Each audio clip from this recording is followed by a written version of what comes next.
أعوذ بالله من الشيطان الرجيم. بسم الله الرحمن الرحيم. يا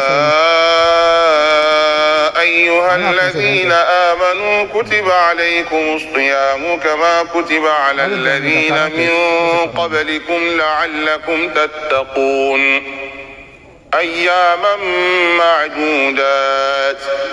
فمن كان منكم مريضا أو على سفر فعدة من أيام أخر، وعلى الذين يطيقونه فدية طعام مسكين، فمن تطوع خيرا فهو خير له، وأن تصوموا خير لكم إن كنتم تعلمون. شهر رمضان الذي أنزل فيه القرآن هدى للناس وبينات من الهدى والفرقان، فمن شهد منكم الشهر فليصم، ومن كان مريضا أو على سفر فعدة من أيام أخر، يريد الله بكم اليسر ولا يريد بكم العسر، ولتكملوا العدة ولتكبروا الله على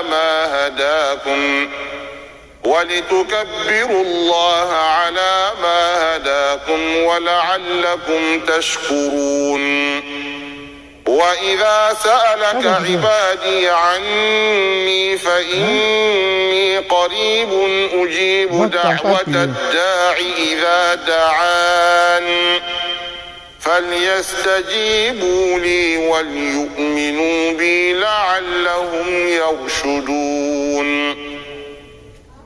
أحل لكم ليلة الصيام الرفث إلى نسائكم هن لباس لكم وأنتم لباس لهن، علم الله أنكم كنتم تختانون أنفسكم فتاب عليكم وعفى عنكم، فالآن باشروهن وابتغوا ما كتب الله لكم، وكلوا واشربوا حتى يتبين لكم الخيط الأبيض من الخيط الأسود من الفجر، ثم أتموا الصيام إلى الليل، ولا تباشروهن وأنتم عاكفون في المساجد،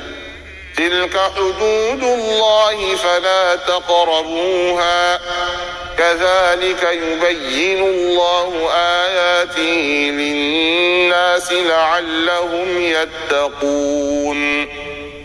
ولا تأكلوا أموالكم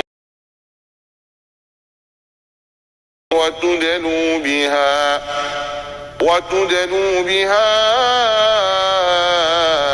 إلى الحكام لتأكلوا فريقا من أموال الناس بالإثم وأنتم تعلمون.